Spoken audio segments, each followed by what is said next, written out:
वो एक टैलेंटलेस लड़का है जो एलीट एकेडमी में ट्रांसफर हो जाता है और अपनी मां की आखिरी इच्छा पूरी करने की कोशिश करते हुए 3 जीनियस सिस्टर्स के साथ रहने लगता है। कहानी शुरू होती है यू नाम के एक बेहद ऑर्डिनरी लड़के से, जिसका तबादला प्रेस्टीजियस सेका एकेडमी में सिर्फ इसलिए होता है क्योंकि उसकी मां एक लेजेंडरी जीनियस थी जिसने वहां से ग्रेजुएशन किया था। यू बॉक्सिंग रिंग में कदम रखता है और मार्शल आर्ट्स क्लब के सब कैप्टन द्वारा पूरी तरह से शैटर्ड कर दिया जाता है, जो उसे एक पैथेटिक वीकलिंग कहता है।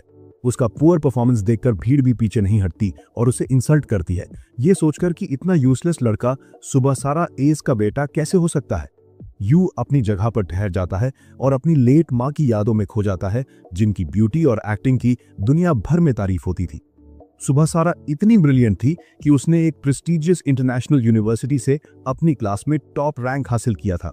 उसका ओपोनेंट एनकरेजमेंट के एक अजीब ट्विस्ट में यू के अंदर कुछ अवेकन करने की कोशिश करता है और ये दावा करता है कि स्कूल के 3 रॉयल्स उसके हिडन पावर को देखने का वेट कर रहे हैं।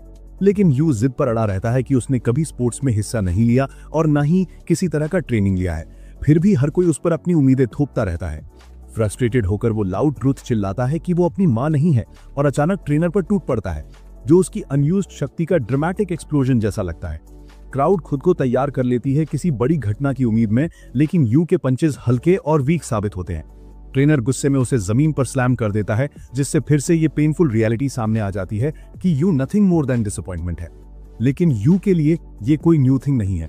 वो जब से दुनिया में आया है तब से ये हैवी बर्डन हो रहा है। यू अपने फ्रेंड से ट्रेनर को देखते हुए पूछता है कि आई वंडर कितना कोई ऑर्डिनरी होता है, उसकी पोटेंशियल उतनी ही ज्यादा उसकी ऑब्सेशन में शाइन करती है, मानो कोई सीक्रेट ग्रेल हो। ट्रेनर एक पल के लिए यू की आंखों में वही स्पार्क देख लेता है जो उसकी मदर की इंटेंस नजरों में झलकती थी। उसे एहसास होता है कि भले ही यू ने सुबहसारा की स्किल को इनहेरिट नहीं किया, लेकिन उसके चार्म से इनकार करना नामुमकिन है। फिर भी ट्रेनर अपनी सोच को झटक देता है और यू क्वाइटली वहां से निकल जाता है। तभी उसका फ्रेंड दौड़ता हुआ आता है और याद दिलाता है कि रॉयल ट्रियो इस न्यू बॉय पर हॉक आई नजर रखे हुए है। ये छोटी सी याद उसके दिल को झकझोर देती है और अब वो तय करता है कि वो अपनी छुपी हुई पावर को टेस्ट करेगा। जैसे ही वो आखिरी मूव करने के लिए तैयार होता है, अचानक एक ऑरेंज हेड फाइटर कहीं से आकर ट्रेनर को नॉकआउट कर देती है और उसे कहती है कि रूकीज से लड़ना मार्शल आर्ट्स का बिगेस्ट डिसग्रेस है। डोजो में सब उसे कैप्टन कहकर पुकारते हैं। उसी वक्त एक ब्लू हेड और एक ग्रीन हेड ब्यूटी एंटर करती हैं, जैसे कोई कॉन्सर्ट में धमाका कर दिया हो। ब्लू हेड गर्ल है काजुकी, जो इतनी पॉपुलर है कि उसके शोज के टिकट मार्केट में आने से पहले ही सोल्ड आउट हो जाते हैं। ग्रीन हेड लड़की नीवा है, जो सबसे यंग शोगी टाइटल होल्डर है, और ऑरेंज हेड चैंपियन है निको, मार्शल आर्ट्स की अनडिफीटेड क्वीन, जिसका ईगो भी उसके ट्रॉफीज जितना ही बड़ा है। क्राउड एक्साइटमेंट में पागल हो जाती है क्योंकि ये तीनों कोई और नहीं बल्कि एकेडमी के सो कॉल्ड 3 रॉयल्स हैं।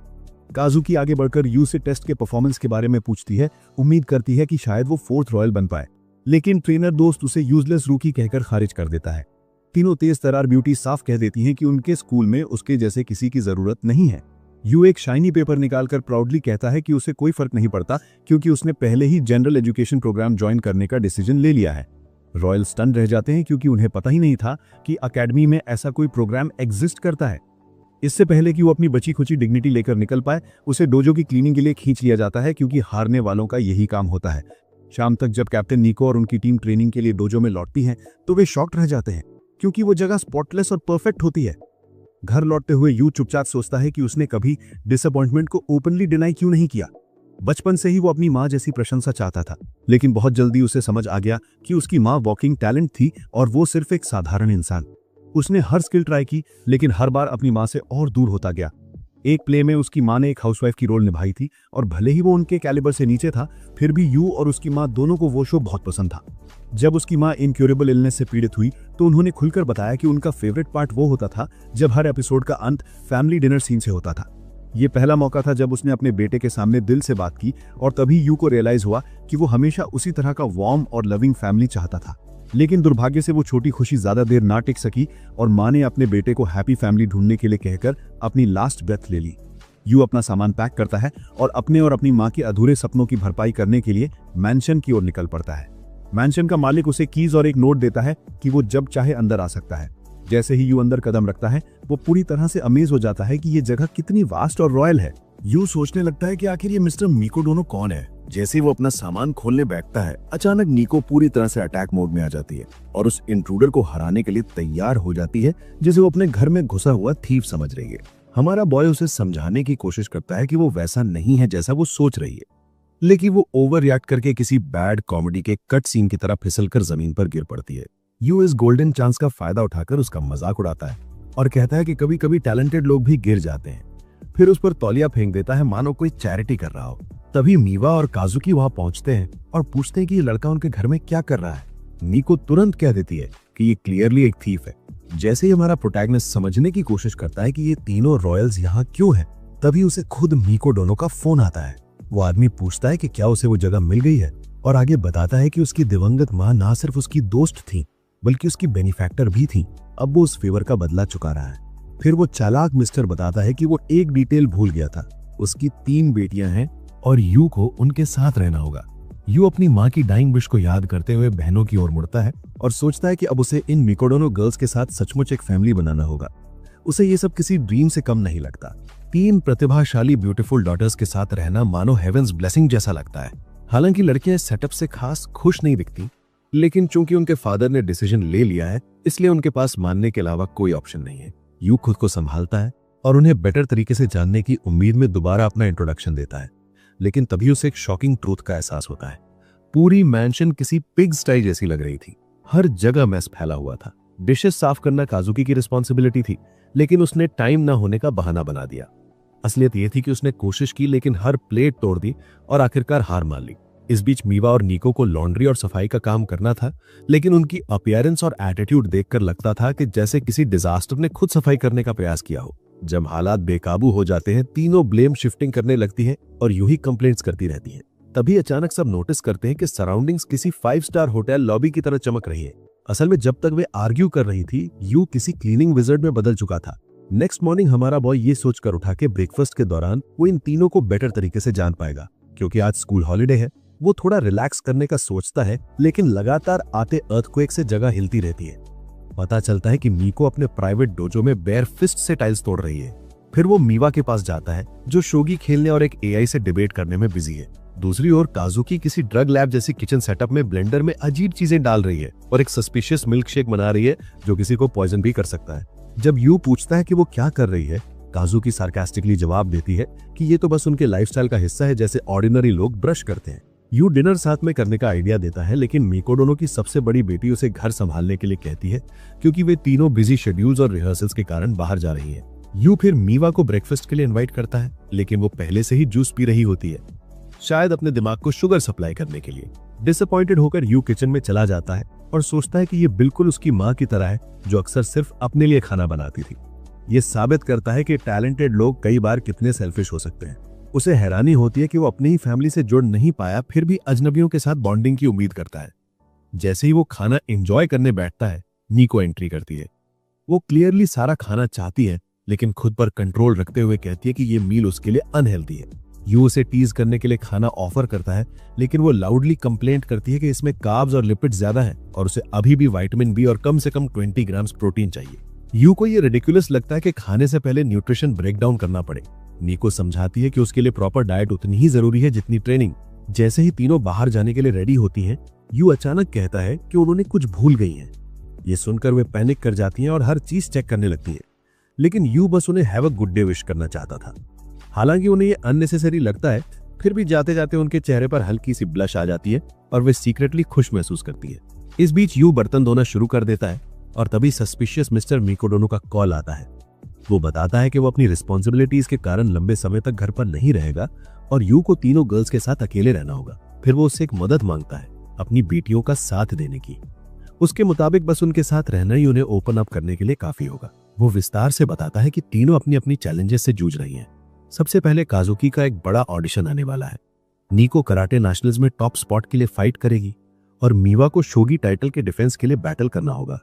ये सुनकर कि अगर वो गर्ल्स की मदद करने में कामयाब रहा तो उसके धमाल मचाने की पॉसिबिलिटीज आसमान छू जाएंगी। यू बहुत एक्साइटेड हो जाता है और फोन रख देता है। डीप ब्रेथ लेने के बाद वो सोचता है कि उसके जैसा यूजलेस इंसान चिवावा जैसे बॉडी स्ट्रक्चर और वैक्यूम क्लीनर जैसी ब्रेन पावर के साथ उनकी क्या हेल्प कर पाएगा। उसे शक है कि वो उन टैलेंटेड गर्ल्स की मदद कर पाएगा जो वीकेंड पर भी 1 मिनट की छुट्टी नहीं लेती। लेकिन तभी उसे एहसास होता है कि अगर वे फेल हो गए तो उन्हें भी लूजर ही कहा जाएगा, जैसे वो पूरी लाइफ फेल होता आया है। और ये इंश्योर करने के लिए कि उनके साथ ऐसा ना हो, वो कसम खाता है कि उन्हें कभी पेन नहीं होने देगा। वो हर लड़की को समझने की जर्नी पर निकलता है ताकि न्यूट्रिशियस फैमिली डिनर के थ्रू उनका दिल जीत सके। जैसे ही सनसेट होता है, नीको ट्रेनिंग से घर लौटती है और अपसेट लगती है। तभी अचानक उसका दिल जोर से धड़क उठता है क्योंकि वो पूरी तरह भूल गई थी कि उसकी छत के नीचे एक मेल सर्वेंट भी रहता है।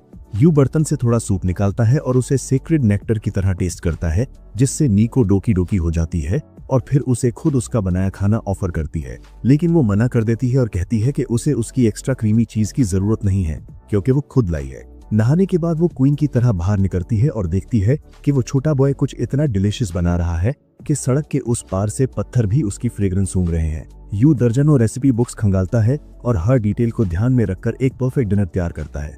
नीको को पहले उसे डिनाई करने के बाद भी उसे जोर जोर से खाते देखना इरिटेटिंग लगता है। तभी मीवा अंदर आती है और यू एक प्राउड शेफ की तरह स्माइल करके कहता है कि वो इतना यमी सूप सर्व करने वाला है कि उसे देखकर उसके टोज कर्ल हो जाएंगे क्योंकि वो उसे बिल्कुल स्टूपिड की तरह पेश कर रहा है।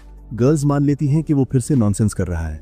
तभी नीको को पुराने दिन याद आते हैं जब सिस्टर्स के पास एक पर्सनल शेफ था जो 5 स्टार होटल्स में टॉप क्वालिटी इंग्रेडिएंट्स से खाना बनाता था, लेकिन उन होटल्स ने भी उसे रिजेक्ट कर दिया था क्योंकि उसमें न्यूट्रिएंट्स की कमी थी और वो हमेशा वही खाती थी जो उसके बॉडी के लिए राइट हो। उस रात रेड हेड गर्ल अपने रूम में किसी हंग्री अफ्रीकन की तरह टाको बेल खा रही होती है। क्यूरियोसिटी उस पर हावी हो जाती है और वो क्वाइटली किचन में जाती है जहां उसे टेबल पर एक ग्रैंड फीस दिखती है। तभी यू पीछे से कूदकर आता है और उसे एक न्यूट्रिशनल सरप्राइज देता है। बताता है कि खाने में प्रोटीन, विटामिन्स और मिनरल्स की भरमार है, साथ ही उसका सीक्रेट सॉस है जिससे डाइजेशन इजी होगा। स्टैट से ओवरवेन होकर नीको मान जाती है और यू थककर बेहोश हो जाता है क्योंकि उसने पूरा दिन डाइट एक्सपर्ट से कंसल्ट करके डिनर तैयार किया था। नीको को एहसास होता है कि उसने कितनी मेहनत की है और वो राइप टोमेटो से भी ज्यादा लाल हो जाती है। फाइनली वो खाना टेस्ट करती है और कहती है कि उसकी तारीफ शेफ तक पहुंचा देना। यू सोचने लगता है कि क्या वो उसे फूड से टेम कर सकता है जैसे माइनक्राफ्ट में कैट्स को टेम किया जाता है, लेकिन उसका ऑकवर्ड फेस उसे अनईजी कर देता है। मीनवाइल मीवा खाने को देखकर वाटरमाउथ कर रही होती है और क्वाइटली नीचे आने की कोशिश करती है, लेकिन यू उसे पकड़ लेता है और फिर उसे न्यूट्रिशनल लेक्चर देता है जब तक कि वो हारकर नॉर्मल इंसान की तरह टेबल पर बैठ नहीं जाती।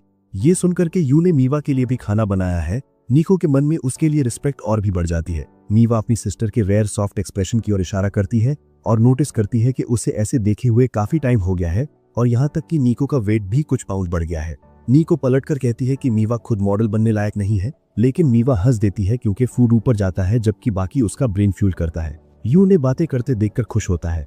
तभी काजू की एंट्री करती है और उन्हें फैमिली की तरह टेबल पर खाना खाते देख डिस्गस्ट हो जाती है। रिज लॉर्ड चुपके से उसके पास आता है और बताता है कि उसके पास उसकी स्किन के लिए विटामिन B12 से भरपूर ब्राउन राइस और एंटीऑक्सीडेंट रिच सैमन मैरिनेड है जो उसके टफ डे का डिप्रेशन दूर कर देगा। उसकी बात लगभग काम कर जाती है, लेकिन काजुकी उसे इग्नोर करती है और अपनी सिस्टर्स की तरह वीक नहीं बनना चाहती। नीको इंस्टेंटली यू का बचाव करती है, लेकिन काजुकी साफ कह देती है कि उसे फार्मर्स मील और कॉमन फैमिली वाइब पसंद नहीं।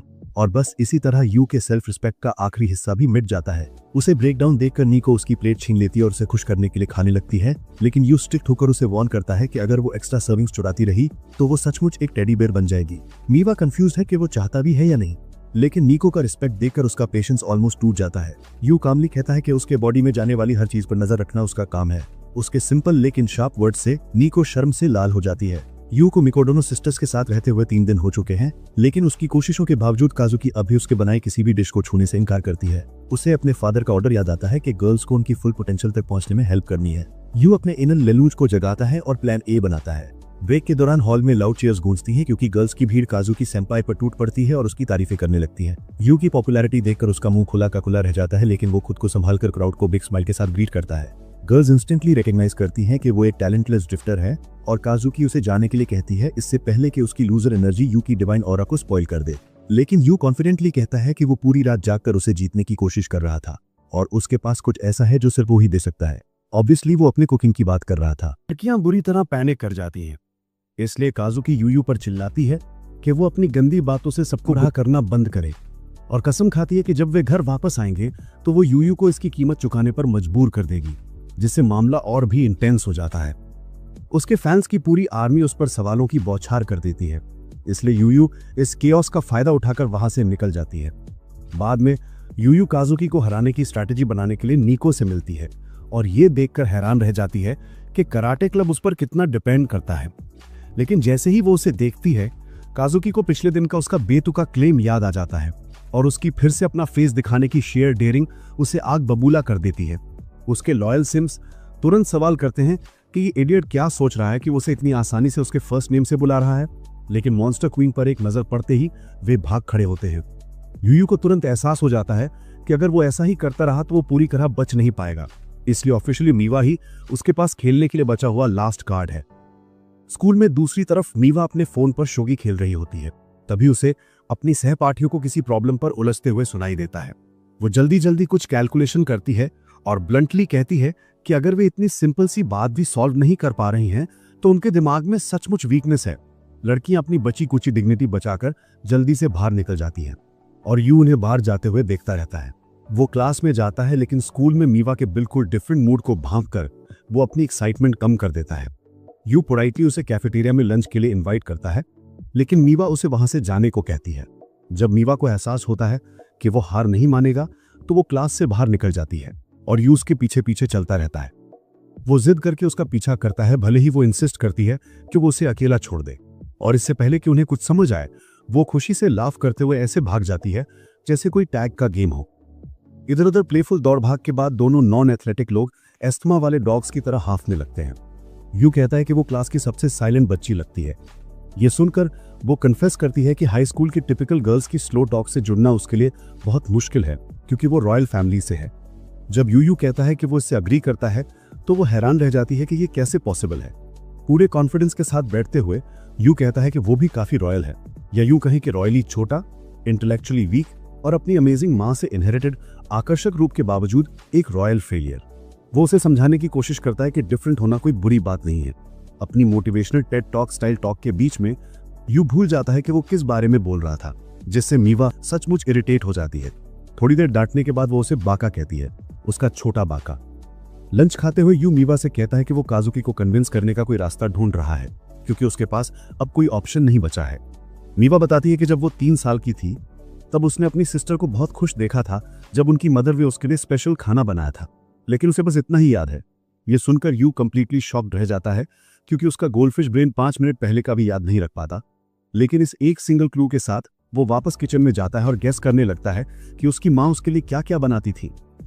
तभी काजुकी अचानक पीछे से प्रकट होती है, ज़ॉम्बी जैसी दिखती है, और जब वो उससे कोई सवाल पूछता है तो वो जोर से गिर पड़ती है, क्योंकि उसे हाई फीवर है।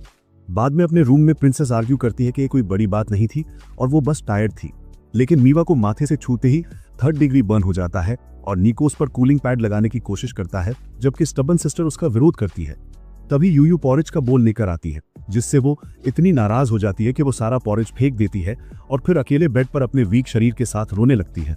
यूयू को एहसास होता है कि वो जानती है कि वो कितनी इजीली बीमार पड़ जाती है, फिर भी वो बिना फेल किए अपनी रिहर्सल जारी रखती है। वो पॉरेज उसके दरवाजे पर छोड़ देता है, लेकिन दूसरी बार जब वो उसे वापस भेजती है तो वो उस खैंकलेस ग्रेमलिन के रूम में घुस जाता है और बुरी तरह पीटा जाता है। लेकिन उसे बाहर निकालते समय भी उसके नीज जवाब दे जाते हैं और वो धीरे से गिर पड़ती है, जबकि यू वहीं खड़ा उसका ह्यूमन पिलो बनने को रेडी रहता है। फिर वो उससे पूछती है कि वो उसे अकेला क्यों नहीं छोड़ता। यूयू जवाब देता है कि वो चाहता है कि वो जल्दी रिकवर हो जाए ताकि रिहर्सल मिस ना करे, और यहां तक कि उसे प्राइवेट क्लासेस देने की भी पेशकश करता है। काजुकी को उसके स्किल्स पर बहुत डाउट होता है, लेकिन वो बोस्ट करता है कि उसने 2 साल की उम्र में ही डेब्यू कर लिया था और 4 साल की सीनियरिटी के साथ उसके सेंपाई के रूप में अपना दबदबा कायम करता है। स्क्रिप्ट पढ़ने के बाद वो प्रिंसेस का रोल प्ले करता है, जबकि काजुकी प्रिंस का। लेकिन जैसे ही उसके मुंह से पहली लाइन, जो वुडन स्टिक से भी ज्यादा स्विफ्ट थी, निकली, उसने उसके मुंह पर डोर बंद कर दिया। यूयू कहता है कि वो बस वार्म अप कर रहा था। फिर उसने कन्फेस किया कि उसकी मदर ने उसके लिए अनगिनत ऑडिशंस लिए और वो हर एक में फेल हो गया। ये सुनकर काजुकी फ्यूरियस हो जाती है और कहती है कि वो कभी नहीं समझ पाएगा कि हार्डवर्क का असली एहसास क्या होता है। लेकिन अगले दिन वो स्क्रिप्ट दोबारा पढ़कर वापस आता है, लेकिन फिर से रिजेक्ट हो जाता है। तीसरे दिन वो 10 बार प्रैक्टिस करने के बाद लौटता है, लेकिन उसकी पैथेटिक एक्टिंग देखकर उसके कान खून से भर जाते हैं। अगले दिन वो गुस्से में उसे टोकती और कहती कि वो ज्यादा परेशान ना हो, तो वो हार मान लेता है। लेकिन उसे अपनी एक्टिंग टीम की उम्मीदें याद आती हैं कि वो फ्लॉलेस परफॉर्मेंस से फिल्म को आगे बढ़ाएगी। काजुकी समय बर्बाद करने के बजाय बेड से उठने का फैसला करती है, लेकिन जब वो यूयू को लिविंग रूम में प्रैक्टिस करते हुए देखती है तो उसे सचमुच हैरानी होती है कि इतनी मेहनत के बाद भी वो कितना यूजलेस है। ये देखकर वो हल्का सा स्माइल कर देती है। अगली सुबह फिर उसे उसका NPC लेवल एक्टिंग सुनने को मिलता है, लेकिन इस बार वो भी उसके साथ प्ले करने का डिसाइड करती है। उस खास मोमेंट में यूयू ने अनएक्सपेक्टेडली शानदार एक्टिंग किया, जिससे दोनों दंग रह गए। 14 साल की फेलियर के बाद आखिरकार अपनी माँ को प्राउड करने पर वो रो पड़ता है और काजुकी को ये देखकर फ्रेश फील होता है कि वो बेवकूफ एक ही बात पर इतना खुश हो गया। वो इतनी हैप्पी हो जाती है कि वो उससे कहती है कि वो उसके जैसे फार्मर को खाना सर्व करने देगी, लेकिन एक कंडीशन पर। यूयू पूछता है कि वो क्या है, लेकिन वो इतनी शाय बन जाती है जैसे वो उसे अपना ब्राउजर हिस्ट्री इनकॉग्निटो मोड में दिखाने वाली हो, और फिर अचानक उन चीजों की एक लिस्ट बता देती है जो वो नहीं खाना चाहती, जिससे यूयू को एहसास होता है कि वो ये एडमिट करने में बहुत एम्बैरेस्ड है कि वो खाने में बहुत पिकी ईटर है। अगले दिन मीवा और निको को एक साथ शॉक लगता है जब वे काजुकी को कामली यूयू के हाथ का बना खाना खाते हुए देखते हैं और सोचते हैं कि एंड टाइम आ गया है। यूयू उसे गुड गर्ल की तरह सूप फिनिश करने के लिए शाबाशी देता है, लेकिन वो कहती है कि अगर उसमें कैरेट ना हो तो वो कुछ भी खा लेगी। तभी वो विस्पर करता है कि उसने पूरे सूप में ग्रेटेड कैरेट डाली थी और उसे ट्रेम्बलिंग छोड़ देता है। आखिरकार अपनी सिस्टर्स को अपने बनाए फूड का टेस्ट पसंद आ जाने के बाद वो एक जगह बैठकर राहत की सांस लेता है। लेकिन अगले दिन उसे बड़ा सरप्राइज मिलता है कि अब उन्हें उसके लिए खाना बनाने की जरूरत नहीं होगी, क्योंकि लड़कियां अपने बिग डे की प्रेपरेशन में ज्यादातर टाइम बाहर रहेंगी। इसलिए वो ऑकवर्डली उन्हें गुड लक विशेस देता है, जबकि उसे ऐसा लगता है जैसे अभी अभी डिवोर्स हो गया हो। हालांकि ये उसके लिए नया नहीं था, क्योंकि उसकी मदर भी कई महीनों तक बाहर रहती थी और यही रीजन था कि वे अपनी मर्जी से एक दूसरे के करीब नहीं आ पाए। एक बार फिर उसे यह एहसास होता है कि उनके जैसे टैलेंटेड लोगों और उसके जैसे यूजलेस लोगों के बीच का गैप बहुत बड़ा है, और हालांकि उनके फादर ने उसे उनका साथ देने को कहा था, फिर भी वो कंफ्यूज है कि क्या करे। विंडो से बाहर देखते हुए उसे अपनी माँ द्वारा हॉस्पिटल में लिखा छोटा नोट याद आता है, जिसमें उसने लिखा था कि वो चाहती है कि उसका फैमिली खुशहाल रहे। तभी उसे एहसास होता है कि उसे तो ये भी नहीं पता कि हैप्पी फैमिली असल में होता क्या है। अचानक उसे वो शो याद आता है जिसमें उसकी माँ ने एक लविंग मदर की रोल प्ले की थी, ऐसा फैमिली शो जिसमें ड्रामा नहीं था और जो पूरी तरह फैमिली फ्रेंडली था। वो एक ही बार में उसके 6 वॉल्यूम्स पार्ट डालता है और एक हिस्से में आता है जहां उसकी माँ अपनी शादी को लाइफ का सबसे जॉयफुल मोमेंट बताती है, लेकिन उसे एहसास होता है कि ये सब स्क्रिप्टेड है और उसका असली फैमिली उसकी माँ की विश के उलट है। तभी मिका दोनों सिस्टर्स घर लौटती हैं और मीवा को लेजी कहकर चिढ़ाती हैं, क्योंकि वो कोल माइंस में काम करके लौटी हो जैसी दिखती है। वे यूयू को मूवीज देखते हुए रोते हुए पाती हैं और सोचती हैं कि आखिर उसे इतना इमोशनल किसने कर दिया। मीवा को लगता है कि ये बस एक और फैमिली ड्रामा है, लेकिन जैसे ही काजुकी अपनी माँ को टीवी पर देखती है, उसे एहसास होता है कि वो अभी सिर्फ एक बच्ची है और उसे अपनी माँ की बहुत याद आती है। जबकि यूयू बस हैप्पी होता है। सीरियस एक्सप्रेशन के साथ वो उसे एश्योर करती है कि उसे इतना हार्डवर्क करने और घर पर ही फादर बनने की जरूरत नहीं है ताकि उन्हें फैमिली जैसा फील हो। मीवा भी उसकी बात सपोर्ट करती है। निको बीच में बोलता है कि उसे फ्रीलोड करने का कोई हक नहीं है, क्योंकि शुरू से ही उनसे ज्यादा उम्मीद नहीं थी। ये सुनकर यू को बहुत गुस्सा आता है। वो कन्फेस करता है कि वो इतनी मेहनत इसलिए करता है क्योंकि उसने अपनी माँ से कभी बॉन्ड बनाने की कोशिश नहीं की। उसे लगता था कि वो बहुत डिफरेंट है और यही एक गलती थी जिसका उसे बाद में रिग्रेट हुआ। इसलिए अब वो दिल से दिल मिलाना चाहता है और उनके साथ हैप्पी फैमिली लाइफ का आनंद लेना चाहता है। तीनों सिस्टर्स उसे हैप्पी फैमिली कहते सुनकर शॉक्ड हो जाती हैं और नेको मन ही मन सोचती है कि हैप्पी फैमिली सिर्फ टीवी पर दिखने वाली इमेजिनेशन है। लेकिन तिसुंडरे फिर भी उसका मजाक उड़ाती है और पूछती है कि वह फैमिली कैसे हो सकते हैं। तभी अचानक टीवी पर हीरो हीरोइन को प्रपोज करता है और उसे किस करता है, जिससे ऑडियंस चीख उठती है। ये देखकर यू को लगता है कि मिका दोनों सिस्टर्स अपनी नजरों से उसकी सोल को भेद रही हैं और फिर उसकी छोटी सी क्रेजी प्लान से डर जाती हैं। काजुकी डिनायल में है, लेकिन सच में उसने एक पल के लिए मैरिज के बारे में इमेजिन किया था। निको खुद को समझाती है कि वो किसी लूजर से शादी करने के बजाय ट्रेनिंग करना पसंद करेगी, और मीवा को लगता है कि उस स्टूपिड लव सीन ने उसका दिमाग खराब कर दिया। तभी यूयू अनाउंस करता है कि उसने अपना डिसीजन ले लिया है और निको का नाम लेता है। उसे वहीं फ्रीज कर देता है। वो इसे एग्जैजरेट करता है और कहता है कि उन्हें एक दूसरे के बर्थडेज जानने ही होंगे। तीनों सिस्टर्स ये सुनकर शॉक्ड हो जाती हैं और समझाती हैं कि निको तो सेम क्लास में है, इसलिए फैमिली के तौर पर उसे पता होना चाहिए कि वो उसकी छोटी बहन है या कोई अरारा ओनेसान। ये सुनकर लड़कियां फिर से स्टंट हो जाती हैं और उस फ्री लोडिंग फार्मर से कहती हैं कि वो डस्टबिन में ही रहे जहां उसका असली घाय है। बाद में बेथिंग टाइम पर निको अभी भी नर्वस है जब उसे किचन से उसकी लो टेस्टोस्टेरोन चीखें सुनाई देती हैं। वो ये सोचकर बाहर भागती है कि कोई इंट्रूडर आया है, लेकिन उसे देखकर यू बहुत डिसअपॉइंट हो जाता है क्योंकि सैंडविच के लिए ब्रेड ही नहीं बची। निको उसे डांटती है कि वो इतनी छोटी सी चीज पर रोना बंद करे, लेकिन जब उसे रियलाइज होता है कि वो पूरी तरह नेकेड है तो वो शर्म से जंप करती है और सीधा मीवा से टकरा जाती है। उसकी इंटेलिजेंट सिस्टर को तुरंत समझ आ जाता है कि वो अभी नहाकर आई किसी गर्ल के लिए ज्यादा लाल हो गई है। मीवा हर पॉसिबल सिचुएशन को एनालाइज करने लगती है जिससे वो इतनी एम्बैरस हो गई होगी।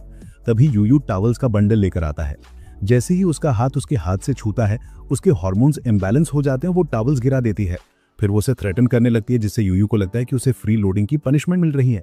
मीवा को भी अपनी तरह हार्मोनल फ्लक्चुएशन से गुजरते देखकर निको पूछती है कि क्या उसे भी उस छोटे ट्रबल मेकर पर क्रश है, लेकिन मीवा तुरंत उस पर पलटवार करती है और गलती से कन्फेस करने पर उसे डांटती है। यू चुपचाप बैटलफील्ड में टॉवल्स फोल्ड करता है और दोनों सिस्टर्स को लड़ते देखता है। काजुकी साई करती और अपनी छोटी बहनों को उनके उम्र के हिसाब से बिहेव करने को कहती है। यू उसे अपर शेल्फ में एक बर्तन रखने में हेल्प मांगता है और क्यूट प्रिंसेस पूछती है कि क्या उसके काम खत्म होने के बाद उसे कुछ और चाहिए। जब यू एक चार्मिंग मुस्कान के साथ उसे थैंक्स देती है तो वो बाहर से काम रहता है, क्योंकि क्लियरली वो अभी तक मेल्ट नहीं हुई थी। लेकिन तभी उसकी सिस्टर्स उसे पकड़ लेती हैं और खूब स्कोल्ड करती हैं, जिससे तीनों के बीच गर्मा गर्म बहस शुरू हो जाती है कि आखिर प्यार में सबसे बड़ा फूल कौन है।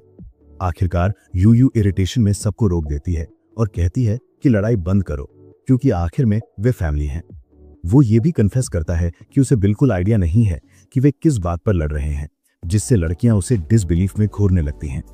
उनके जाने के बाद वो हैवी साय लेता है और देखता है कि पूरा लिविंग रूम मेस में पड़ा हुआ है। सफाई करते हुए यू धीरे से सोचता है कि असली जिंदगी कभी भी उतनी परफेक्ट नहीं होती जितनी टीवी शोज में दिखाई जाती है। फिर भी उनके साथ बिताया गया डिनर एक ऐसी मेमोरी है जिसे वो लाइफ टाइम चेरिश करेगा। वो सीक्रेटली ये विश करता है कि उनके साथ हमेशा एक हैप्पी लाइफ हो, और तभी उसकी नजर अचानक एक रेयर ट्रेजर पर जाती है। मीको दोनों सिस्टर्स की बचपन की एक पुरानी तस्वीर। उस फोटो को देखते ही वो उनके इनोसेंट रूप का दीवाना हो जाता है और सोचता है कि वे उस क्यूट पल से यहां तक कैसे पहुंच गईं। वो इमेजिन करता है कि काश वो चेरी ब्लॉसम के पेड़ के नीचे उनकी नई पिक्चर ले सकता, और क्यूरियोसिटी में पूछने का डिसाइड करता है कि ये तस्वीर कौन भूल गया। लेकिन जैसे ही वो बहनों से पूछता है, तीनों तुरंत दरवाजा उसके मुंह पर स्लैम कर देती हैं। इससे उसका सस्पिशन और गहरा हो जाता है कि कोई ना कोई कुछ छुपा रही है, और अगर पिक्चर उनके पास है तो मतलब उनमें से किसी को भी पुरानी फैमिली मोमेंट्स याद आते हैं। हालांकि अगले दिन तीनों सिस्टर्स अलग अलग रास्ते निकल जाती हैं और उसकी प्राइवेट इन्वेस्टिगेशन शुरू होने से पहले ही बंद हो जाती है। फिर भी वो ये देखकर फैसिनेशन होता है कि ये टैलेंटेड लोग पूरे देश में ट्रैवल करते हैं, और वो उनके इवेंट्स की डिटेल में स्टडी करने का प्लान बनाता है। तभी उसे जैकपॉट मिलता है। उसी रात यू काजुकी को रिलैक्स करने के लिए वार्म मिल्क लाता है, लेकिन मीवा और निको होटल का रूम बुक करना भूल जाने से नाराज होती हैं। शाइनिंग मोमेंट में वो कैजुअली बताता है कि उसने पहले से ही उनके लिए बुकिंग कर रखी है। वो उन्हें 2 अलग अलग मैप्स देता है और 5 सितारा जगह चुनकर उन्हें चेयरफुल स्टे की शुभकामनाएं देता है। मीवा खुशी से ज्यादा एनॉयड होती है और सरकास्टिकली कहती है कि वो 2 दिन तक बोरिंग फूड खाकर खुश नहीं रह सकती, और निको भी अग्री करती है। तभी वो टीजिंग टोन में पूछता है कि क्या वो ये इनडायरेक्टली कह रही है कि वो उसके बिना एक दिन भी नहीं रह सकती, जिससे उसके चीक्स गुलाब से भी ज्यादा रेड हो जाते हैं। एरोगेंट घोस्ट का एक्सप्रेशन देते हुए वो ब्रॉड स्माइल देता है और कहता है कि उसे उनके साथ ज्वाइन होकर खुशी हो रही है। बाद में शोगी टूर्नामेंट में मीवा कुछ ही सेकंड्स में अपनी ओपोनेंट पर बॉस की तरह हावी हो जाती है और अपने यूनिक टैलेंट से सबको अमेज कर देती है। बाहर निकलते वक्त एक महिला बताती है कि उसका नेक्स्ट मैच 4th कक्षा के मास्टर से होगा, तो ये टफ चैलेंज होगा। लेकिन मीवा बोर्ड एक्सप्रेशन के साथ वहां से निकल जाती है और सोचती है कि होटल में एआई के साथ प्रैक्टिस करेगी। तभी चेरी ब्लॉसम्स का ब्रेड टेकिंग सीन उसे मेस्मराइज कर देता है। बचपन की स्वीट मेमोरीज लौट आती हैं और वो होटल वापस जाती है, लेकिन काउंटर पर डिस्गाइज किए हुए काजुकी को चेक इन करते देखकर उसका चेहरा बेसमेंट तक गिर जाता है। दोनों बहनें तुरंत एक दूसरे से सवाल करने लगती हैं और उसी बीच मीको भी अंदर आती है और शॉप में अपना बैग गिरा देती है। आखिर मीवा समझ जाती है और फ्लेम हेड से पूछती है कि क्या उसका टूर्नामेंट भी इसी सिटी में है। तभी यू बहुत खुशी से एंटर करता है और कहता है कि ये कितना अनफेयर है कि तीनों सिस्टर्स एक दूसरे के डेस्टिनेशंस तक नहीं जानती। वो प्राउड होकर बताता है कि क्योंकि वो बात नहीं करती तो उसने उनके लिए ये गैप फिल करने का काम किया है। जब बहनों को पता चलता है कि उसने उन्हें एक ही रूम में ठहराया है तो वो फ्यूरियस हो जाती हैं, लेकिन यू एक्ट करता है जैसे उसने उन्हें गर्ल्स टॉक का मौका देकर बड़ा फेवर कर दिया हो। इस बात को स्किप करके वो उससे पूछती हैं कि वो यहाँ क्या कर रहा है। यू खुद को फेस्टिवल का ऑफिशियल गाइड डिक्लेयर करता है और सीक्रेटली एक फैमिली पिक्चर लेने का प्लान बनाता है।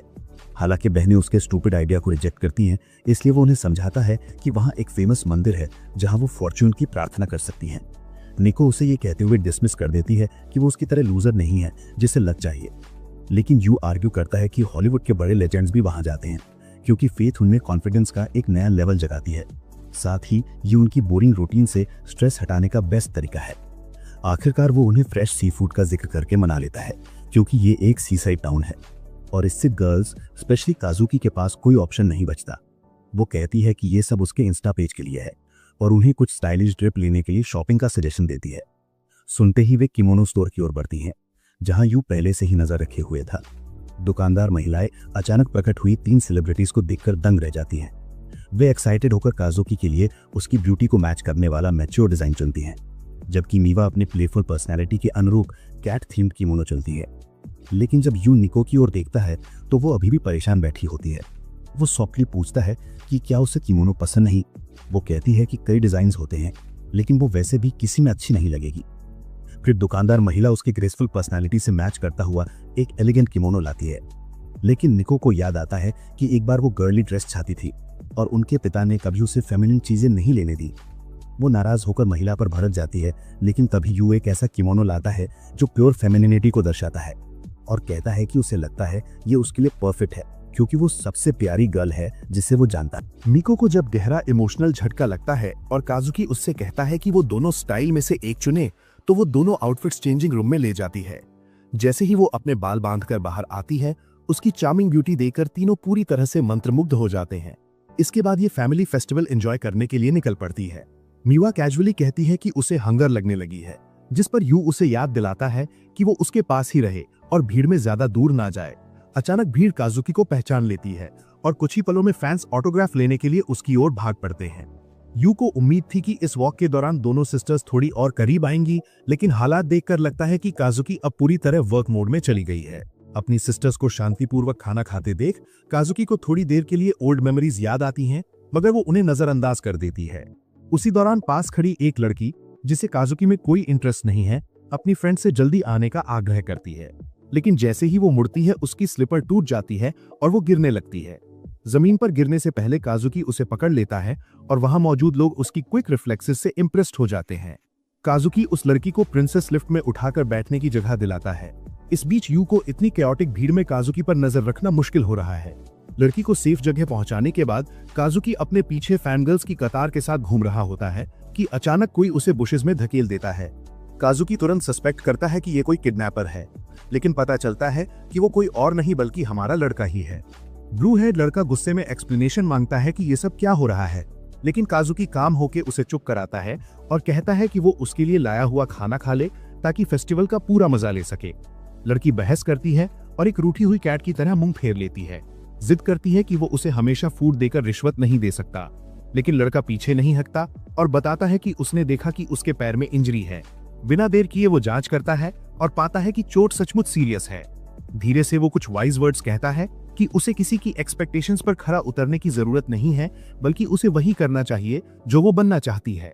रेड हेड लड़की अपने पैरों पर बैंडेज बंधवाती है और उस जेंटल टच से चुपचाप ब्लश करने लगती है, जैसे कोई कंफ्यूज्ड मिडिल स्कूल गर्ल हो। दूसरी तरफ निको और म्यूआ फेस्टिवल का मजा लेने की कोशिश कर रही होती हैं, लेकिन ऑरेंज हेड लड़की गेम्स में लगातार फेल हो रही होती है। उसका चेहरा उबले टमाटर जैसा लाल हो जाता है, क्योंकि वो एक भी सैमन फिश पकड़ नहीं पाती, बस ऑकवर्डली इधर उधर हाथ मारती रहती है। तभी दोनों अपनी बड़ी बहन काजुकी को देखते हैं, जो यूयू के साथ खड़ी होती है। यूयू ने किसी तरह उसे मास्क पहनने के लिए मना लिया ताकि वो भीड़ में रिकॉग्नाइज ना हो। यूयू फिर पेयरिंग का सजेशन देती है, एक साइड में काजुकी और दूसरी तरफ निको और म्यूआ। निको तुरंत ताना मारती है कि काजुकी को हमेशा वो डरावना स्माइली मास्क पहनना चाहिए, क्योंकि उसका असली फेस ऐसा दिखता है जैसे वो किसी को हर्ट करने वाली हो। काजुकी मास्क के नीचे हल्की मुस्कान देती है और फिशिंग चैलेंज शुरू हो जाता है। सबसे पहले यू का पेडल टूटता है, फिर म्यूआ भी फेल हो जाती है और गुस्से में अपनी बहन पर चीटिंग का आरोप लगाती है। धीरे धीरे ये पूरा चैलेंज सिबलिंग्स की लड़ाई में बदल जाता है। यू ये सोचकर पीछे हट जाता है कि शायद ये उनके हिडन बॉन्ड का पल है। तभी पास में हो रही ग्रैंड कंपटीशन उसकी नजर खींच लेती है। टास्क यह है कि लोटस शेप्ड प्लेटफॉर्म्स पर जम करके टोरी गेट तक पहुंचना है। होस्ट्स इसे बहुत कठिन बताते हैं और कहते हैं कि जो जीतेगा उसे सिर्फ गुड लक ही नहीं, बल्कि मंदिर के गोल्डन गार्डियन के साथ सेल्फी भी मिलेगी। होस्ट्स दावा करते हैं कि अगर कोई वो फोटो अपने फोन के वॉलपेपर पर लगाए तो उसकी डेस्टिनी बदल सकती है। यू सिस्टर्स की ओल्ड फेस्टिवल फोटोज देखता है और समझता है कि ये वही कंपटीशन है जिसमें तीनों ने सालों पहले जीत हासिल की थी। इंस्पायर्ड होकर यू भी उसी पल को फिर से रिक्रिएट करने का फैसला करता है, लेकिन जैसे ही कंपटीशन शुरू होता है, भीड़ पूरी तरह अनकंट्रोलेबल हो जाती है। लोग बार बार गिरते हैं क्योंकि कुछ प्लेटफॉर्म्स पैरों पड़ते ही डूब जाते हैं। असल में आपको सही लकी पाथ चुनना होता है। पूरा event live action fall guys जैसा लग रहा था। जितने लोग फेल होते, रास्ता उतना क्लियर होता जाता और hosts evil game show villains की तरह हंसते रहते। उनके अनुसार पिछले 10 साल से कोई भी ये चैलेंज पार नहीं कर पाया और इसे आखिरी बार जीतने वाली सिर्फ 3 टैलेंटेड सिस्टर्स थीं। यूयू अपनी कोशिश में ऑलमोस्ट तुरंत फेल हो जाता है और पानी में गिर पड़ता है। हालांकि रूल्स दोबारा कोशिश की इजाजत देते हैं, लेकिन फिर भी ज्यादातर लोग हार मान लेते हैं। लेकिन यू स्टबन होकर बार बार ट्राई करता है, चाहे उसे कितनी ही चोट क्यों ना लगे। रात हो जाती है, बारिश भी शुरू हो जाती है, लेकिन यू फिर भी पीछे हटने को रेडी नहीं होता। होस्ट्स उसे समझाते हैं कि ये सिर्फ लक की बात है और टेक्निकल विनर ना होते हुए भी वो सेल्फी ले सकता है। लेकिन तभी यू को याद आता है कि कैसे तीनों सिस्टर्स ने टीम वर्क से जीत हासिल की थी। वही मेमोरी उसे इंस्पायर करती है कि चाहे हालात कितने भी अगेंस्ट क्यों ना हो, वो किसी भी कीमत पर फिनिश लाइन तक पहुंचेगा। वो खुद को उन शेकिंग प्लेटफॉर्म्स पर उछालता रहता है और किसी तरह इस बार गेट तक पहुंचने में सफल हो जाता है। होस्ट तालियां बजाते हैं और आखिरकार उसे सेल्फी लेने के लिए बुलाते हैं, लेकिन वो रेड हेड लड़का भाग खड़ा होता है और जोर से चिल्लाता है कि उसे पहले कुछ लोगों को पकड़ना है। जैसे ही वो मिकोडोनो सिस्टर्स को ढूंढने के लिए दौड़ता है, हैवी रेन की वजह से फेस्टिवल की जल्दी खत्म होने की घोषणा हो जाती है। उसे अचानक एहसास होता है कि अब बहुत देर हो चुकी है। वो जमीन पर गिर पड़ता है और खुद को यूजलेस महसूस करता है। तीनों लड़कियों की आवाजें उसके दिमाग में गूंजती हैं। उसे याद आता है कि कैसे वो उन्हें यहां खींच कर लाया था। उसे लगता है कि शायद वे होटल लौट गई होंगी और वो फिर से पीछे छूट जाएगा। लेकिन जब वो आंखें बंद करके खोलता है तो तीनों टैलेंटेड सिस्टर्स अपने अम्ब्रेलाज लिए ठीक उसके सामने खड़ी होती हैं। वे पूछती हैं कि वो वापस क्यों नहीं आया और अब भीगकर कीचड़ में क्यों पड़ा है। यूयू कहता है कि उसे लगा था कि वे उसे छोड़ देंगी, लेकिन लड़कियां जवाब देती हैं कि वे इतनी रूथलेस नहीं हैं। वे उसे होटल वापस ले जाने को कहती हैं और हंसते हुए उसे अपना फेस्टिवल कंडक्टर कहती हैं। वे उसका छाता शेयर भी करती हैं और बताती हैं कि स्टॉल पर सिर्फ 3 अम्ब्रेलाज बचे थे और उन्हें चौथा नहीं मिल सका। फिर तीनों सिस्टर्स में इस बात पर बहस छिड़ जाती है कि ओलिवर के साथ छाता कौन शेयर करेगा। मीवा स्टोन पेपर सीजर जीत जाती है और हेडलाइन अपने नाम कर लेती है। बाथ लेने के बाद लड़कियां अपने पर्सनल कंडक्टर को देखती हैं और नोटिस करती हैं कि वो पूरी तरह मेसी लग रहा है। वे पूछती हैं कि क्या वो नहाना बिल्कुल अवॉइड करेगा। तभी रेड हेड बॉय शर्मिंदगी से कहता है कि वो अपने लिए अलग रूम बुक करना ही भूल गया था। अब आसपास के सारे होटल्स फुल हैं और उसके पास ठहरने की जगह नहीं है। नर्वस सी मुस्कान के साथ वो कहता है कि वो किसी कैफे में रुक जाएगा। सिस्टर्स उसे घूरती हैं और समझती हैं कि अब वो किसी काम का नहीं रहा। जैसे ही वो जाने वाला होता है, काजुकी उसे रोकती है और अपने रूम में खींच लेती है। वे सब आर्ग्यू करने लगती हैं कि बाहर रेन में किसी किटन को ठिठुरने देना उनके नाम और प्रोफेशन के लिए शर्म की बात होगी।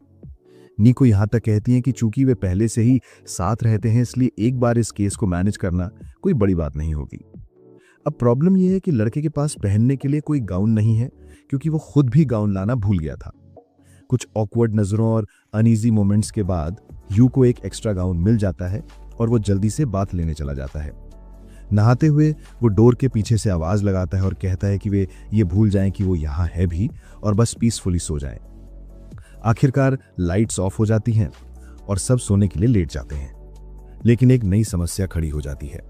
तीनों टैलेंटेड सिस्टर्स के दिल जोर जोर से धड़क रहे हैं और उन्हें नींद नहीं आ रही। फीवर ना होने के बावजूद उनके चेहरे लाल हो रहे हैं। फिर कहानी थोड़ी पीछे जाती है और दिखाती है कि यूयू तीनों सिस्टर्स को स्टैचू के साथ फोटो खिंचवाने के मिशन में सफल रहा। हमेशा की तरह उसने फिर मजाक किया और सिस्टर्स हंसी से लोटपोट हो गईं। प्रेजेंट में लौटते हैं। जब लड़का उत्साह से अपना बैग ढूंढता है तो उसे तीनों बहनों की पुरानी तस्वीर नहीं मिलती। उसके जगह उसे एक लेटर मिलता है जिसमें लिखा होता है कि तस्वीर उसने वापस ले ली है। वो मुस्कुराता है, खुश होता है कि फोटो अब अपने असली मालिक के पास आ गई है और तुरंत गहरी नींद में सो जाता है। उसे इतनी जल्दी सोते देख तीनों सिस्टर्स चुपचाप उठ बैठती हैं और सोचती हैं कि वे अभी तक क्यों जाग रही हैं। वे एक दूसरे को देखती हैं और सॉफ्टली बातें करने लगती हैं कि उनमें जरा भी बदलाव नहीं आया। वे पुरानी यादों पर हंसती हैं और रियलाइज करती हैं कि साथ रहने के बावजूद लाइफ ने उन्हें इतना बिजी कर दिया कि उनके पास ऐसे मोमेंट्स के लिए टाइम ही नहीं बचा। मीवा पलटती है और अपनी सिस्टर्स के साथ पुरानी और नई दोनों फोटोज देखती है। वो कंफर्म करती है कि असली फोटोज तो उसने ही संभाल के रखी थी। वो हंसती है और यू को एक प्यारा फूल समझती है जिसने उन्हें एक और फोटो साथ खिंचवाने के लिए इतनी मेहनत की। तीनों बहनें मन ही मन उस लड़के का थैंक यू करती हैं और फिर पीसफुली सो जाती हैं। नेक्स्ट मॉर्निंग जब घर के काम निपटाए जा रहे होते हैं, यू कैजुअली न्यूज़ देखता है और ये देखकर शॉक्ड हो जाता है कि तीनों टैलेंटेड सिस्टर्स की तारीफों के पुल बांधे जा रहे हैं, जबकि पिछली रात उन्होंने प्रैक्टिकली कुछ भी खास नहीं किया था। नेक्स्ट डे अपनी क्लास में बैठा यू सोचता है कि घर लौटने पर वो तीनों सिस्टर्स के लिए डिनर कैसे कुक करेगा। वो पूरा दिन शॉपिंग में बिजी रहता है और फिर सनसेट से पहले मिकोडोनो मैंशन की ओर निकल पड़ता है। गेट खोलते ही उसे पता चलता है कि तीनों बहनें उम्मीद से पहले ही घर लौट आई हैं। उसकी नजर एक पेयर ऑफ शूज पर भी जाती है जिसे वो पहचान नहीं पाता। अंदर पहुंचकर वो देखता है कि तीनों सिस्टर्स सोफा पर चुपचाप बैठे एक आदमी के सामने रिस्पेक्टफुली खड़ी हैं।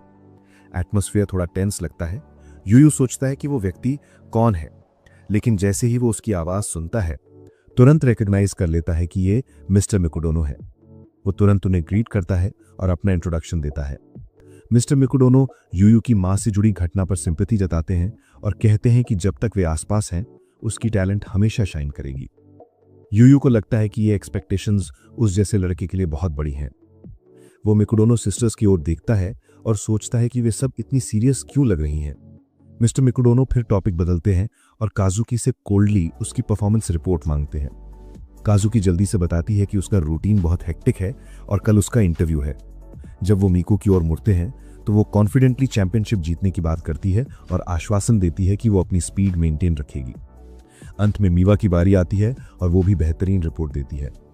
यू कुछ कहने ही वाला होता है कि मिस्टर मिकोडोनो अचानक उठ खड़े होते हैं और बीच में ही टोंक देते हैं। वे कहते हैं कि परफॉर्मेंस रिपोर्ट्स पर डिस्कशन हो चुका है और अब वे विदा लेते हैं, लेकिन यूयू उन्हें रोकती है और सॉफ्टली पूछती है कि क्या वे उनके साथ डिनर पर आना चाहेंगे क्योंकि उसने उनके लिए खाना बनाने की योजना बनाई थी। बिना कोई जवाब दिए मिकोडोनो पास पड़े एक मास के पास चला जाता है। यू बताता है कि वे वीकेंड में एक फेस्टिवल में गए थे। मिकोडोनो गंभीर हो जाता है और पूछता है कि ये किसका आइडिया था। लड़का एक्साइटमेंट से उसे बताता है कि कैसे वे उन्हें वहां ले गया और सभी सिस्टर्स एक ही जगह पहुंची और ये वही फेस्टिवल था जहां वे बचपन में जाया करती थी। मिकोडोनो अपने चेहरे के पास से नकाब हटाता है, फिर यू को उसकी बेटी की सक्सेस में बाधा डालने के लिए डांटता है। यू उस ट्रिप से मिले गुड फॉर्चून के बारे में बात करता है, लेकिन मिकोडोनो ये कहते हुए उसे नकार देता है कि वो केवल हार्डवर्क में विश्वास करता है, लक में नहीं। वो यू के पास जाता है और उसे कठोरता से याद दिलाता है कि एक टैलेंटेड एक्ट्रेस का बेटा होने के बावजूद वो कितना यूजलेस और दुखी है। वो मास्क को 2 टुकड़ों में फाड़ देता है और यू एक ऑर्डिनरी इंसान कहता है, ये दावा करते हुए कि उसके घर में टैलेंटलेस लोगों के लिए कोई जगह नहीं है। वो उसे इंसल्ट करते रहता है और उसका कंधा कस के पकड़ लेता है। तभी सिस्टर्स आखिरकार यू के पक्ष में खड़ी हो जाती हैं। वे अपने पिता से आर्ग्यू करते हैं और समझाते हैं कि भले ही यू की कोई बड़ी अचीवमेंट ना हो, लेकिन वो घर की सफाई से लेकर कुकिंग तक सब कुछ मैनेज करता है ताकि वे अपने करियर पर ध्यान दे सकें। काजुकी दृढ़ता से कहता है कि वे अपने टैलेंट को निखारने में इसलिए सक्षम है क्योंकि वो पर्दे के पीछे से उनका सपोर्ट करता है। जब मिकोडोनो पूछता है कि वे इतने ऑर्डिनरी व्यक्ति का बचाव क्यों कर रहे हैं और क्या उन्हें सचमुच उसकी जरूरत है, तो सिस्टर्स ब्लश कर जाती हैं और बहाने बनाने लगती हैं। फिर भी वे आर्ग्यू करते रहते हैं कि यू के साथ उनकी अच्छी बनती है और उनके बीच एक स्ट्रॉन्ग रिलेशनशिप बन गया है। हालांकि उनके पिता अपनी बात पर अड़े रहते हैं और उन्हें समझाते हैं कि मिकोडोनो फैमिली में इमोशंस की कोई जगह नहीं है। वे उन्हें याद दिलाते हैं कि अब वे बच्चे नहीं रहे हैं और उन्हें किसी भी फेस्टिवल में जाने से मना करते हैं। वे उन्हें अपने रिजल्ट्स इंप्रूव करने पर फोकस करने के लिए कहते हैं और चले जाते हैं। यू धीरे से पूछता है कि क्या वे उसके साथ डिनर पर चलेंगे, लेकिन निको पलटकर धीरे से सॉरी कहता है और कहता है कि अब उनके पास उसके टेस्टी फूड का मजा लेने का टाइम नहीं है। एक हफ्ता बीत जाता है और सब कुछ वैसा ही हो जाता है जैसा यू के मैंशन में रहने से पहले था। लेकिन उनके पिता से मिलने के बाद यू को आखिरकार समझ आता है कि ये सिस्टर्स अपनी टैलेंट को निखारने के लिए इतनी मेहनत क्यों करती हैं और ये सब उनकी स्ट्रिक्ट अपब्रिंगिंग की वजह से है। उसे याद है कि कैसे आखिरकार सिस्टर्स आपस में घुलने मिलने लगी थी। उस रात क्लब में सभी लोग घर लौट रहे थे सिवाय निको के, जो पहले की तरह प्रैक्टिस के लिए लेट तक रुकी रही। पता चला कि वो पहले सिर्फ डिनर के लिए जल्दी घर आती थी, लेकिन अब वो अपने नॉर्मल शेड्यूल में वापस आ गई है क्योंकि वो खाने के लिए थोड़ा ब्रेक लेती है। यू के कुकिंग की आदत पड़ने के बाद खाने का टेस्ट बेस्वाद सा लगने लगा है। काजुकी को भी अपनी हेल्दी स्मूदी देखकर ऐसा ही लगता है जो न्यूट्रिएंट से भरपूर है, लेकिन अब वो उसे पी नहीं पाती। मीवा भी सैड लग रही है क्योंकि उसके नॉर्मल स्नैक्स अब उतने फन नहीं लगते। तीनों सिस्टर्स खुद को ट्रैप्ड फील करती हैं, सोचती हैं कि वो अब अपनी पुरानी रूटीन में क्यों नहीं लौट सकती। इस बीच यू भी सैड फील करता है और चाहता है कि काश सब कुछ पहले जैसा हो जाए। उसे अपनी मॉम द्वारा अभिनीत टीवी शो का वो लविंग फैमिली याद आता है और वो भी वैसा ही कुछ क्रिएट करने का डिसाइड करता है। ये थॉट उसे एक नई इंस्पिरेशन देता है। जब तीनों सिस्टर्स घर से बाहर निकलती हैं, निको को एहसास होता है कि यू ने अपनी हमेशा की चीयरफुल वॉइस में उनका ग्रीट नहीं किया और इससे उसे दुख होता है। बाद में स्कूल में जब लंच ब्रेक होता है तो निको प्रोटीन बार लेने के लिए अपना बैग खोलती है, लेकिन उसे एक पैक्ड लंच मिलता है। उसका फेस टमाटर की तरह रेड हो जाता है और बाकी दोनों सिस्टर्स के साथ भी ऐसा ही होता है जब उन्हें नीटली पैक्ड फूड मिलता है। जब निको की क्लासमेट्स पूछते हैं कि क्या वे इसे नहीं खाएंगी और सजेस्ट करती हैं कि वे इसे ले सकते हैं, तो वो साफ मना कर देती हैं और कहती हैं कि वो हर बाइट खुद खाएंगी। इस बीच यू अपनी नोटबुक पर सो रहा है। सुबह 4 बजे उठकर खाना बनाने के बाद पूरी तरह से थक गया है। बाद में जब उसे उनकी लंच बॉक्स पूरी तरह से खाली मिले तो वो मन ही मन मुस्कुराया, ये जानते हुए कि उन्हें खाना बहुत पसंद आया। उस शाम तीनों सिस्टर्स यू को बुलाती हैं और सीरियस होकर उससे कहती हैं कि वे उसके साथ मिलकर एक कोकरू बनाना चाहती हैं। कंफ्यूज्ड यू सोचता है कि वे अचानक शिप्स के बारे में क्यों बात कर रही हैं, लेकिन सिस्टर्स मजाक करने के मूड में नहीं दिखती, बल्कि उसे याद दिलाती हैं कि उनके फादर ने वार्निंग दी थी कि अगर यू ने खुद को प्रूव नहीं किया तो वे उसे घर से निकाल देंगे। इसलिए वे प्रपोज करती हैं कि अगर वो आने वाली चैलेंजेस में उनका साथ दे तो वे उसे अपने फैमिली का मेंबर मानने को तैयार हैं। वे समझाते हैं कि आगे क्या होने वाला है और कहते हैं कि इन सब का सामना करने के लिए उन्हें उसकी मदद की जरूरत है। इस थॉट से एक्साइटेड होकर यू प्रॉमिस करता है कि वो हर दिन उनके लिए लंच बनाएगा क्योंकि वो एक फैमिली है, लेकिन सिस्टर्स उसे करेक्ट करती हैं और क्लियरली समझाती हैं कि वो केवल एक कोलैबोरेटर है।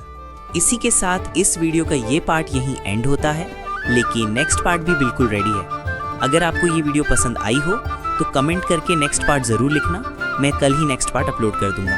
और हाँ दोस्तों, चैनल को सब्सक्राइब ज़रूर कर लेना, हमारे 1K सब्सक्राइबर्स जल्दी कंप्लीट करवा दो। 1K होने के बाद मैं आपके लिए 1 आवर की लॉन्ग वीडियो लाना स्टार्ट कर दूंगा।